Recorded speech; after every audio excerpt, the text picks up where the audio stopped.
वक्त की बड़ी खबर से बुलेटिन की शुरुआत करते हैं। बड़ी खबर है ज्ञानव्यापी से जुड़ी हुई, जिसके लिए मुस्लिम संगठनों की बैठक चल रही है। दिल्ली में all India Muslim personal law board की बड़ी बैठक चल रही है। बैठक में पहुंचे असदुद्दीन ओवैसी भी, मौलाना अरशद और मौलाना महमूद भी मौजूद हैं। मुस्लिम पर्सनल लॉ बोर्ड के प्रवक्ता भी मौजूद हैं।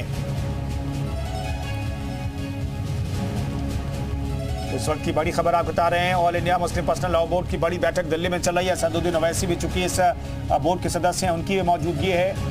जो तमाम बोर्ड के सदस्य हैं उनकी मौजूदगी है और ये मीटिंग इस वक्त चल रही है दिल्ली में। दरअसल ये बैठक ज्ञानव्यापी को लेकर के चल रही है। ज्ञानव्यापी का जो अपडेट है अभी तक का, उस पर मंथन करने के लिए, कानूनी सलाह लेने के लिए, कानूनी मंथन करने के लिए ये बैठक बुलाई गई है, जिसमें बोर्ड के तमाम सदस्य मौजूद हैं।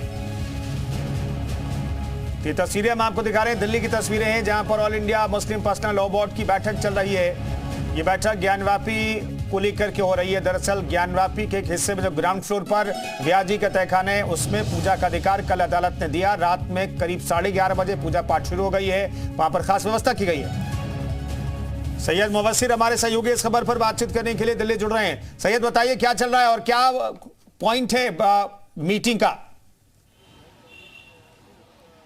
बिल्कुल कुंदन, आपको बताना चाहूँगा कि ज्ञानव्यापी पर कल जिस तरीके से फैसला आया, उसके बाद से ज्ञानव्यापी को लेकर मुस्लिम जो तंजीमें हैं, जो एजेंसीज हैं, उनके बीच में मीटिंग है, जिसमें जमात इस्लामी हिंद है, जमीयतुल उलमा हिंद शामिल है और दूसरी तरफ AMIM के अध्यक्ष असदुद्दीन ओवैसी भी इस मीटिंग में शामिल हुए हैं। और इस मीटिंग में मुद्दा है कि कानूनी तौर पर आगे की लड़ाई कैसे लड़ी जाए, किस तरीके से लड़ी जाए और क्या क्या चीज़ें अपनी रखी हैं, किया क्या आगे की पीछे कौन सी वजह रही जिसपे कोर्ट में अपना पक्ष नहीं रख पाने की वजह से ये फैसला आया है। उन सभी मुद्दों पर कहीं कहीं इस मीटिंग को रखा गया है। और सबसे अहम इस बात को लेकर आता है, ज्ञानव्यापी हो या फिर शाही ईदगाह हो, इस पर जब कोर्ट में अभी चल रही है, बातचीत हो रही है, तो उसकी वजह से कहीं ना कहीं आगे की रणनीति क्या होगी, उन सभी चीजों को लेकर, उन सभी मुद्दों को लेकर यह मीटिंग को रखा गया है फिलहाल। जी, तो अभी भी मीटिंग चल रही है सैयद?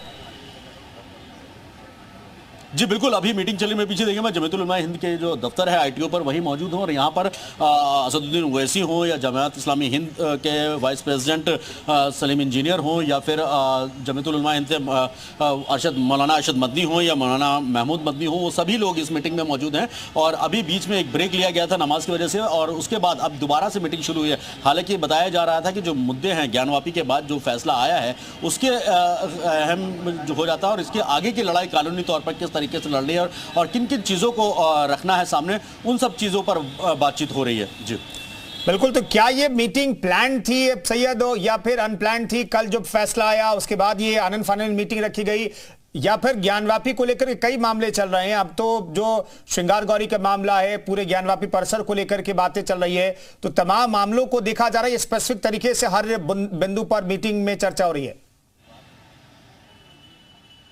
बिल्कुल देखिए, ये तकरीबन दोपहर में ये खबर निकलकर सामने आई थी कि इस तरीके से मुस्लिम पर्सनल लॉ बोर्ड की मीटिंग हो सकती है, लेकिन उसमें और दूसरी जो मुस्लिम तंजीमें हैं वो शामिल होंगी या नहीं, इस पर थोड़ा सा संशय बना हुआ था। लेकिन देर शाम अभी तकरीबन 2 घंटे पहले क्लियर है, जिसमें जमात इस्लामी हिंद है, जमीयतुल उलमा हिंद है, असदुद्दीन ओवैसी मौजूद हैं, मुस्लिम पर्सनल लॉ बोर्ड से सैयद कासिम रसूल इलियास मौजूद हैं। ये सभी जो मेन अहम मेंबर हैं इन सब कमेटियों के, वो लोग मौजूद हैं। और देर शाम अब तकरीबन अब से 1 से 1.5 घंटा पहले ये मीटिंग शुरू हुई है और उसमें जब सब लोग पहुंचे हैं तो कहीं ना कहीं ज्ञानव्यापी का मामला हो, गौरी शिंगार का मामला हो या फिर शाहीदगाह का मामला हो, आगे की कानूनी प्रक्रिया किस तरीके से अपनाई जाए और किस तरीके से लीगल तौर पर आगे बढ़ा जाए, उन सभी चीजों पर बातचीत शुरू हुई है। जी सैयद मुबस्सिर, बहुत बहुत शुक्रिया आपका इस